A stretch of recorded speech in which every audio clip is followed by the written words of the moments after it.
Friends, இன்றைக்கி நம்ம வீட்டு வேலையில் ரொம்ப சாதாரணமாக தோணும், ஆனால் ரொம்ப முக்கியமான ஒரு விஷயத்தை பற்றி தான் பேச போகிறோம். அது என்னென்னா ஃப்ளோர் ஸ்வீப்பிங் அண்ட் மாப்பிங். நிறைய பேருக்கு இது தினசரி வேலை, சில பேருக்கு இது ஒரு பெரிய டாஸ்க் மாதிரி தோணும். ஆனால் சரியான முறையில் செஞ்சோன்னா இது கஷ்டமே இல்லாமல் ஈஸியாக முடிஞ்சிடலாம். ஸோ அதுவும் வீடு ரொம்ப க்ளீனாக இருந்தால் மனசுக்கே ஒரு நிம்மதிங்க. இன்றைக்கி ஒரு ஜாலியாக இந்த டாபிக் பற்றி தான் நம்ம பேச போகிறோம். நம்ம பண்ணுற மிஸ்டேக்ஸ் என்ன, எப்படி சூப்பராக வைக்கலாம், ஸோ எப்படி ஃப்ளோர் ஸ்வீப் பண்ணணும், எப்படி ஃப்ளோர் மாப் பண்ணணும், எந்த மிஸ்டேக்ஸ் அவாய்ட் பண்ணணும், ஃபாஸ்ட்டாக எப்படி முடிக்கலாம், மோட்டிவேஷன் எப்படி மெயின்டைன் பண்ணிக்கலாம், எல்லாமே பேசலாம். ஸோ ஆரம்பிக்கிறதுக்கு முன்னாடி நம்ம வீட்டில் ஃப்ளோர் தாங்க அதிகமாக நம்ம யூஸ் பண்ணுற இடம். எல்லோரும் நடக்கிறோம், பசங்க விளையாடுறாங்க, தூசி விழுது, கிச்சன்லேருந்து நிறைய க்ரம்ஸ் விழும், எல்லாமே ஃப்ளோரில் தான் செட்டில் ஆகுது. ஸோ மோஸ்ட்லி ஃப்ளோரை க்ளீன் பண்ணாலே வீடு செம்ம நீட்டாக இருக்க மாதிரி சில டைம் நம்மளுக்கு தோணும். சில வீட்டில் ஃபர்னிச்சர்ஸ் எல்லாம் சூப்பராக இருக்கும், ஆனால் ஃப்ளோர் ஸ்டிக்கியாக இருந்தால் ஓவரால் லுக்கே போயிடும். அதே மாதிரி தான் சிம்பிளாக வீடு இருந்தாலுமே ஃப்ளோர் ஷைனாக இருந்தால் வாவ் அப்படின்ற மாதிரி ஒரு ஃபீலிங் வரும். ஸோ நம்ம இப்போ வீடு ஸ்வீப்பிங் பற்றி பேசலாமா? ஏன் தினமும் நம்ம ஸ்வீப் பண்ணணும்னு சொல்கிறோம்? பெருக்கணும், தினமும் பெருக்கணும். தூசி தினமும் தாங்க வரும். ஜன்னல் திறந்தால் வரும், ஃபேன் ஓடினா சுற்றும், வெளியில் இருக்க ஷூஸ்லேருந்து வரும், பசங்க சிந்துற ஸ்நாக்ஸில் எல்லாமே இந்த மாதிரி சின்ன சின்ன திங்ஸில் ஃப்ளோர் ரொம்ப ஸ்டிக்கி ஆகும். அதனால் ஒரு நாள் விடாமல் நம்ம ஒரு நாள் விட்டாலுமே அது டபுள் வேலையாயிரும். ஸோ அதனால் நம்ம டெய்லி பண்ணணும். டெய்லியும் ஸ்வீப் பண்ணால் தான் டஸ்ட்டு குறையும், அலர்ஜி வராது, யாருக்கும் இன்செக்ட்ஸ் வராது. ஸோ வீடு நீட் லுக்கில் இருக்கும், வேலை லைட்டாக இருக்கும். ஸோ இப்படின்னு சொல்லிக்கிட்டே போகலாங்க. ஸோ ஸ்வீப்பிங் மோஸ்ட்லி நம்ம எல்லாருக்கும் காலையில் எழுந்திரிச்சுமே பண்ணோன்னா அது ஒரு நல்ல ஹேபிட் அப்படின்னு சொல்லுவாங்க. ஏன்னா காலையில் வீடு ஃப்ரெஷ்ஷாக ஸ்டார்ட் ஆகும்போது நம்ம மோஸ்ட்லி இந்த காலையில் பிரேக்ஃபாஸ்ட்டுக்கு முன்னாடி இல்லை அதுக்கப்புறம் ஈவினிங் ஒரு தடவை டக்குன்னு பெருக்கி விடுறது, இல்லை விசிட்டர்ஸ் டக்குன்னு வராங்கன்னா அப்போது ஒரு தடவை பெருக்கிறது. நீங்கள் உங்கள் ருட்டீனுக்கு ஏற்ற மாதிரி சூட் ஆகிற மாதிரி நீங்கள் அதை கஸ்டமைஸ் பண்ணிக்கோங்க, ஆல்ட்ரு பண்ணிக்கோங்க. ஸோ இப்போ பெருக்கிறதுக்கு முன்னாடி நம்ம ப்ரூமை அதாவது நம்ம தொடப்பத்தை உடனே எடுத்துகிட்டு போய் பெருக்கலாம் அப்படின்ற மாதிரி ஆக்கக்கூடாது. ஃபஸ்ட்டு சோஃபா மேலே இருக்க ஐட்டம்ஸில் எல்லாத்தையும் க்ளீன் பண்ணணும். அதுக்கப்புறம் டைனிங் டேபிள், சேர்ஸு, டேபிளில் இருக்க இப்போ ஒரு சில குழம்பு அதெல்லாம் கொட்டியிருக்கும், காஞ்சி போயிருக்கும், அதெல்லாமே தள்ளணும். இல்லை கிட்ஸ் டாய்ஸை கலெக்ட் பண்ணணும். டாய்ஸ் மேலேயே அப்படியே பெருக்கக்கூடாது. வயர்ஸ் இருந்தால் அதை அரேஞ்ச் பண்ணணும். டோர் மேட்டை தட்டணும். ஸோ இதெல்லாம் ஒரு 2 மினிட்ஸ் செட்டப்புங்க. இதெல்லாம் நம்ம பெருக்கிறதுக்கு முன்னாடி இதெல்லாம் பண்ணோன்னா இப்படி தான் நம்ம ஸ்டார்ட் பண்ணணும். உடனே போய் நம்ம பெருக்க ஆரம்பிக்கக்கூடாது. ஸோ நெக்ஸ்ட்டு ஒரு ரூமில் கார்னர்ஸ் இருந்தால் அந்த கார்னர்ஸ்லேருந்து ஆரம்பிக்கணும். நடுவுலேருந்து ஆரம்பிச்சிங்கன்னா தூசி திரும்ப திரும்ப போய் ஸ்ப்ரெட் ஆகி நம்ம கார்னரில் போய் மாட்டோம். ஸோ பெஸ்ட் மெத்தட் என்ன சொல்லலாம், கார்னர் டு சென்டர் அப்படி பண்ணலாம். கட்டிலுக்கு கீழே பண்ணணும், சோஃபாக்கு கீழே, டேபிளுக்கு கீழே, டோருக்கு சைடில் கலெக்ட் ஆகுறது. இதெல்லாமே இதுக்கு பிறகு ஒரு டஸ்ட் பேன் யூஸ் பண்ணி இதெல்லாமே எடுத்துடலாம் நம்ம. ஸோ ஃபஸ்ட்டு எதுவுமே சென்டரில் யூஸ் பண்ணாதீங்க. அதுதான் ஃபஸ்ட் மிஸ்டேக் சொல்கிறேன். நெக்ஸ்ட் ஃபாஸ்ட்டாக மேலே ஸ்வீப் பண்ணோன்னா அந்த குப்பை திரும்ப திரும்ப ஃபாஸ்ட்டாக பண்ணும் போது திரும்ப நம்ம கூட்டின இடத்து மேலேயே போகும். ஸோ தூசி கண்ணுக்கு தெரியாமல் போயிடும், கார்னர்ஸில் போய் நின்றுக்கும். ஸோ வெட் ஃப்ளோரில் ஸ்வீப் பண்ணாலும் அங்கே தூசி ஒட்டிக்கும். ஸோ நல்லா ட்ரையாக இருக்கணும் ஃப்ளோரு. அதே மாதிரியே தொடப்பம் ரொம்ப அழுக்காக இருக்கக்கூடாது. இந்த மாதிரிலாம் இருந்துச்சுன்னா அந்த ப்ரூம் நம்ம பெருக்கின மாதிரியே அந்த ஃபீல் வராது. ஸோ அடுத்து ஒரு ரூம் மட்டும் பண்ணிட்டு மற்ற ரூமில் அப்புறமேட் பண்ணிக்கலான்னு சொல்கிறது. இதெல்லாமே அப்போ மற்ற இடம்லாம் இன்னும் டஸ்ட் ஆகும். திரும்ப நம்ம பெருக்கின இடத்துல டஸ்ட்டு பெருக்காத இடத்துலேருந்து திரும்ப அங்கே போகும். இதெல்லாம் நம்ம காமனாக மிஸ்டேக் பண்ணுறது. ஸோ ப்ரூமையும் நம்ம நல்லா மெயின்டைன் பண்ணணும். வீக்லி ஒன்ஸு நல்லா தட்டிடுங்க. அதில் இருக்க ஹேரெல்லாம் ரிமூவ் பண்ணிடுங்க. நம்மளோட ஹேர் நிறையா அதில் மாட்டோம். ஸோ ட்ரை பிளேஸில் வைங்க. ஓல்ட் ப்ரூம் அடிக்கடிக்கு தொடப்பது ஒரு 2 மந்த்ஸ்க்கு ஒரு தடவை அது மாதிரி ரீப்ளேஸ் பண்ணிடுங்க.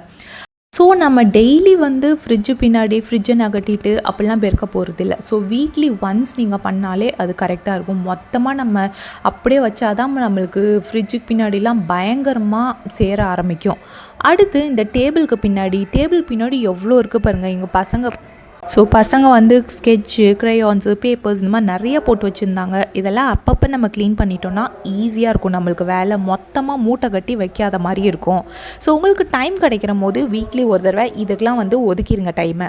அதுவும் பசங்க இருக்க வீடுனா இன்னுமேங்க நம்மளுக்கு அவங்களையும் வச்சுக்கிட்டு நம்ம இந்த மாதிரி ரொம்ப டீப் க்ளீன் பண்ணுறது கொஞ்சம் கஷ்டம்தான். பட் ஓகே, ரொம்ப கரெக்டாக பண்ணணும், 100% க்ளீனாக இருக்கணும் அப்படின்னு ஸ்ட்ரெஸ் எடுத்துக்காதீங்க. உங்களால் முடிஞ்ச அளவுக்கு எவ்வளோ முடியுமோ அவ்வளோ பண்ணுங்கள். ஏன்னா இப்போ வந்து பசங்களோட exam time, leave time start ஆகிடுச்சு. ஸோ பசங்களை வச்சுக்கிட்டு நம்ம க்ளீன் பண்ணுறது, கொஞ்சம் டீப் க்ளீன் பண்ணுறது அதுவும் ரொம்பவே கஷ்டம்தான். அப்படி இருந்தாலும் கொஞ்சம் ஜாலியாக பண்ணுங்கள். நம்ம ஜாலியாக ஒரு இன்ட்ரெஸ்ட் ஆகிடும் நம்ம க்ளீன் பண்ண ஆரம்பிச்சிட்டோன்னா. அடுத்து க்ளீன் பண்ணதுக்கப்புறம் இந்த வால் கார்னர்ஸில் தூசிலாம் இருக்கும், அதை வந்து நம்ம ப்ரூமால் எடுக்க முடியாது. அதுக்கு வந்து நீங்கள் என்ன பண்ணலான்னா வெட் வைப்ஸ் யூஸ் பண்ணி இல்லை ஈரமான துணியை யூஸ் பண்ணி அந்த கரை எல்லாமே எடுக்கலாம். கிச்சனில் ரொம்ப ஆயில் ஸ்ட்ரெயின்ஸ், நான் வந்து வெட் வைப்ஸ் வாங்கி வச்சுப்பேன். அது வந்து நல்லா சூப்பராக ஆயில் அந்த டஸ்ட் எல்லாம் எடுக்க வந்து நல்லா யூஸ்ஃபுல்லாக இருந்துச்சு. எனக்கு இது ஈஸியாகவும் தோணுச்சு. ஒரு 2 வைப்ஸ் எடுத்தாலே ஒரு நாளைக்கு மொத்தமாகவே நம்ம அந்த அடிக்கடிக்கு நம்ம க்ளீன் பண்ணும்போது இன்னும் ஈஸியாக மெயின்டைன் பண்ணுற மாதிரி இருக்குது. இந்த கபோர்ட்ஸ்லாமே கூட நான் இந்த வெட் டிஷ்யூஸ் வச்சே நான் க்ளீன் பண்ணிடுவேன். இங்கே பாருங்கள், இதை வந்து நீங்கள் இந்த வைப்ஸ் வந்து இப்படி பண்ணிங்கனாலே சூப்பராக க்ளீன் ஆயிரும். ஸோ நான் இது ஆஃபர்ஸில் தான் வாங்கினேன். 6 வைப்ஸ் 250 ருபீஸ் கிட்ட தான் வாங்கினேன். ஸோ இது நல்லாவே ஆஃபர் இருக்கும்போது டக்குன்னு வாங்கிக்கோங்க. இந்த கார்னர்ஸ்லாம் வந்து நம்ம கண்ணுக்கு தெரியாத தூசி இருக்கும். நான் ஃபுல்லாக பெருக்கிட்டேன். ஆனாலும் பாருங்கள், இந்த கார்னர்ஸில் நீங்கள் வெட் வைப்ஸ் வச்சு ஃபுல்லாக நீங்கள் தொடச்சிங்கன்னா அவ்வளோ டஸ்ட்டு வருது. ஸோ இதெல்லாம் நீங்கள் துடைக்கும் போது வீடு ஓவராலாக பார்க்கும்போது செம்ம பளிச்சுன்னு இருக்குங்க. ட்ரை பண்ணிவிட்டு சொல்லுங்கள். வீடு ஃபுல்லாக பெருக்கிட்டு நெக்ஸ்ட்டு மாப் பண்ணலான்னு சொல்லிட்டு தான் ஸ்டார்ட் பண்ணிட்டேன். எப்பயுமே ஃபஸ்ட்டு எடுத்துமே லிக்விட் அந்த மாதிரி போட்டு நான் மாப் பண்ண மாட்டேன். ஃபஸ்ட்டு ஒரு பிளெயின் வாட்டர் எடுத்துப்பேன். அதுவும் பக்கெட் ஃபுல்லாக தண்ணியை வச்சுட்டுலாம் நான் க்ளீன் பண்ண மாட்டேங்க. ஃபஸ்ட்டு கொஞ்சமாக தண்ணி எடுத்துப்பேன். ஃபஸ்ட்டு பிளெயின் வாட்டரில் மொத்த வீடியோமே வந்து நம்ம மாப் பண்ணி எடுத்துக்கலாம். இந்த வீடியோவில் ஆல்ரெடி பார்த்தீங்கன்னா வந்து நான் கட்டில் அடியில் வந்து ஃபுல்லாக உள்ளே போய் தான் க்ளீன் பண்ணேன். அது வந்து நம்ம டெய்லி பண்ண முடியாது. இப்போ ஒரு 2 நாளைக்கு ஒரு தடவை நான் உள்ளே போய் ஃபுல்லாக க்ளீன் பண்ணிடுவேன். அடியில் பெட் அடியில் எதுவுமே திங்ஸ் வைக்காத மாதிரி பார்த்துக்கோங்க. பெட் அடியில் எப்பயும் நீட்டாக இருக்க மாதிரி பார்த்துக்கோங்க. அது ஏன்னா அது வந்து ஒரு பாசிட்டிவ் எனர்ஜி வந்து க்ரியேட் பண்ணும் அப்படின்ற மாதிரி சொல்லுவாங்க. ஸோ கார்னர்ஸ் எல்லாத்தையும் மாப் பண்ணிட்டு பெட் அடியில் எல்லாமே நான் வந்து நல்லா வைப் பண்ணிட்டேன். இந்த ட்ரெஸ்ஸிங் டேபிள், சேரு, அது எல்லாத்தையுமே இழுத்து போட்டு நல்லா மாப் பண்ணிக்கோங்க. இது வந்து ஃபஸ்ட்டு நம்ம எதுக்கு நம்ம பிளெயின் வாட்டரில் மாப் பண்ணுறோம், ஃபஸ்ட்டு வந்து ஒரு நிறைய நம்ம டஸ்ட்லாம் பண்ணியிருப்போம், இல்லை ஃபுட் ஐட்டம்ஸ் ஸ்பில் ஆகிருக்கும். அதெல்லாம் வந்து ஒரு பிளெயின் வாட்டரில் நீங்கள் ஃபஸ்ட்டு எடுத்துட்டிங்கன்னா, மாப் பண்ணி எடுத்துட்டிங்கன்னா அடுத்து நம்ம பண்ணும்போது செம்ம ஈஸியாக இருக்கும். இந்த டெக்னிக் யூஸ் பண்ணி பாருங்கள். ஒரு ஃபஸ்ட்டு தடவை அந்த லிக்விட் போட்டு மாப் பண்ணுறதுக்கும் 2 டைம்ஸ் இந்த மாதிரி டெக்னிக் நீங்கள் ஃபாலோ பண்ணிங்கன்னா இன்னுமே வீடு வந்து செம்ம கிளாஸ் லுக் மாதிரி இருக்குங்க. ஸோ நம்ம ஃப்ளோர் டைப்ஸுக்கு ஏற்ற மாதிரி நீங்கள் வாட்டர் யூஸ் பண்ணி, சில ஃப்ளோர் டைப்ஸ்க்கு வந்து வார்ம் வாட்டர் யூஸ் பண்ணால் சூப்பராக இருக்கும். எஸ்பெஷலி ஆயிலி கிச்சன் ஏரியாலெலாம் வந்து நீங்கள் வார்ம் இது யூஸ் பண்ணிங்கன்னா நல்ல கரை போகும். ஆனால் வந்து மார்பிள், உட்டு, சென்சிட்டிவ் ஃப்ளோரிங்கில் வந்து ரொம்ப கேர் வந்து தேவை. ஸோ ஆல்வேஸ் அதுக்கு mild water safe option use பண்ணிக்கோங்க. அடுத்து வந்து நம்ம ஃப்ளோர் வந்து க்ளீன் பண்ணும்போது அந்த ஃபுட் மார்க்ஸ் ரிமூவ் பண்ணும். இந்த மாதிரி பிளெயின் வாட்டரில் யூஸ் பண்ணும்போது ஃபுட் மார்க்ஸ் ஃபஸ்ட் ரிமூவ் பண்ணும், ஸ்டிக்கி ஸ்பாட்ஸ் ரிமூவ் பண்ணும், ஃப்ரெஷ் ஸ்மெல்லை கொண்டு வரும், ஷைனை கொண்டு வரும், ஜெர்ம்ஸ்லாம் ரெடியூஸ் ஆகும்.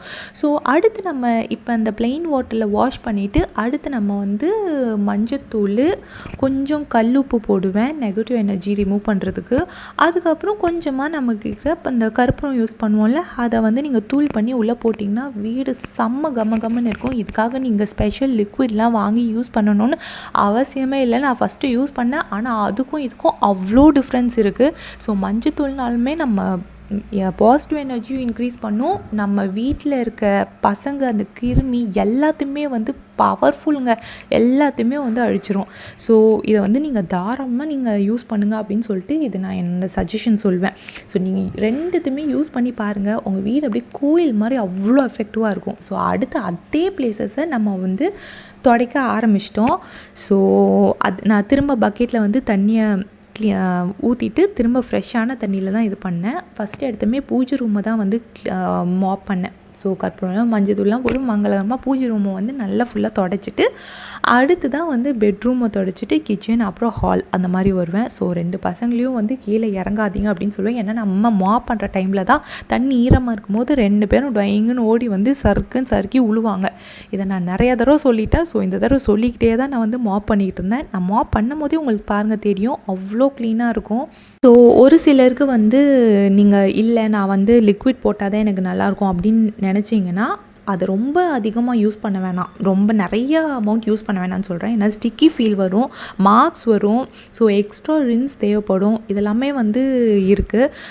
அடுத்த மாப்பிங் டெக்னிக் பார்த்திங்கன்னா ஸ்ட்ரெயிட் லைனில் மாப் பண்ணுங்கள், இல்லைன்னா எஸ் ஷேப்பில் மாப் பண்ணுங்கள். ரேண்டமாக அங்கேயும் இங்கேயும் பண்ணாதீங்க.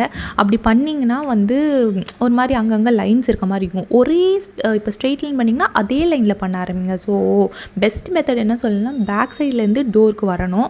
ஸோ ஆல்ரெடி மாப் ஏரியா மேலே மீனும் போகாதீங்க. ஸோ கார்னர்ஸை மறக்காதீங்க, அண்டர் டேபிள் போங்க. ஸோ மாப்பை வந்து நீங்கள் ஸ்குவீஸ் பண்ணும்போது எவ்வளோ ரொம்ப முக்கியங்க அது. ஸோ ஃப்ளோர் வந்து ட்ரை ஆக டைம் எடுக்கும். நீங்கள் ஒழுங்காக வந்து மாப், அதாவது ரொம்ப ஈரமாக வச்சு மாப் பண்ணிங்கன்னா ஃப்ளோர் வந்து ட்ரை ஆகும், ரொம்ப லேட்டாகும். அதே மாதிரி அந்த லைன்ஸ் ஃபார்ம் ஆகும், ஸ்லிப்பரியாக இருக்கும். ஸோ வாட்டர் மார்க்ஸ் எல்லாமே வரும்.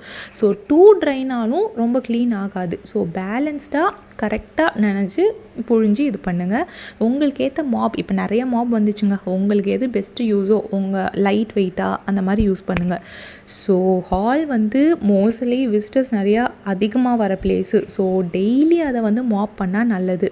ஸோ கிச்சனில் வந்து ஆயில் ஸ்பெஷல்ஸ் எல்லாமே இருக்கும். ஸோ இதுக்கும் அதுக்கும் வந்து அட்டென்ஷன் அதிகம் தேவைப்படும். ஸோ பெட்டுக்கு தான் வந்து பெட்ரூமில் தான் கொஞ்சம் லெஸ் டர்ட்டியாகும், பட் அண்டர் பெட் வந்து டஸ்ட்டு கன்ஃபார்மாக சேரும், அதை மட்டும் பார்த்துக்கோங்க.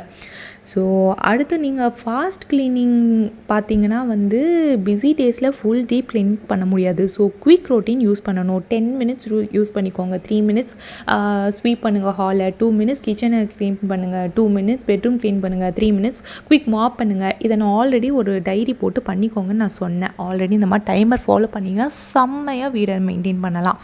அடுத்து நம்ம மாப் பண்ணிட்டு நிறைய பேர் அப்படியே வாஷ் பண்ணிவிட்டு போய் வச்சுருவாங்க மாப்பை. அது ரொம்பவே நம்ம பண்ணுற தப்பான வேலை.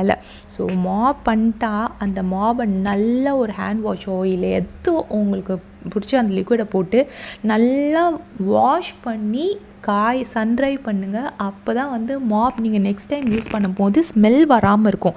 ஸ்மெல் வராமல் மெயின்டைன் பண்ணலாம். ஸோ சில நாள் க்ளீனிங் செய்யவே மனசு வராதுங்க, அது நார்மல். அப்போ என்ன செய்யலாம், மியூசிக் போடுங்க, ஃபேவரட் சாங் போடுங்க, டைமர் செட் பண்ணுங்கள், 10 நிமிஷம் மட்டும் பண்ணலாம் அப்படின்னு ஸ்டார்ட் பண்ணுங்கள். ஸ்மால் டார்கெட் வைங்க. ஹால் மட்டும் இன்றைக்கி இல்லை, டன் இஸ் பெட்டர் தென் பர்ஃபெக்ட்ங்க. ஸோ சூப்பர் ஷைன் வேணாம், க்ளீன் போதுங்க. ஸோ அந்த வாட்டர், அந்த மஞ்சத்தூள், கற்பூரம், கல்லுப்பு, அந்த வாட்டரை வந்து கவுண்டர் டாப்லையுமே கூட நீங்கள் யூஸ் பண்ணலாம். அது அவ்வளோ சூப்பராக இருக்கும். ஸ்மெல்லுமே நல்லா ப்ளசண்ட்டாக இருக்கும். ஸோ ஸ்வீப் பண்ணி முடிச்சோமே யாராவது சிப்ஸ் எல்லாம் போடுவாங்க, கீழே கொட்டுவாங்க. ஸோ மாப் பண்ணுறதுக்கு யாராவது அங்கங்கே மாப் பண்ணும் போது ஓடுவாங்க. ஸோ அப்போவும் கோவம் வரும். ஆனால் இதுதாங்க லைஃப், நம்ம இதுதான் ஃபேமிலி லைஃப். ஸோ க்ளீனிங்கிறது ஒரு ஒன் டைப் ஜாப் இல்லைங்க, ரிப்பீட் ஆகிட்டே தான் இருக்கும் நம்ம ரொட்டீன். ஸோ அடிக்கடி மேட்டையும் மாற்றிடுங்க. ஸோ ஃபீல் வந்து குட்டாக இருக்கும். ஸோ என்னோடய வீடியோ பிடிச்சிருந்தா லைக் பண்ணுங்கள், ஷேர் பண்ணுங்கள், கமெண்ட் பண்ணுங்கள், மறக்காமல் சப்ஸ்கிரைப் பண்ணுங்கள். பக்கத்தில் இருக்க பெல் ஐக்கானும் கிளிக் பண்ணிக்கோங்க.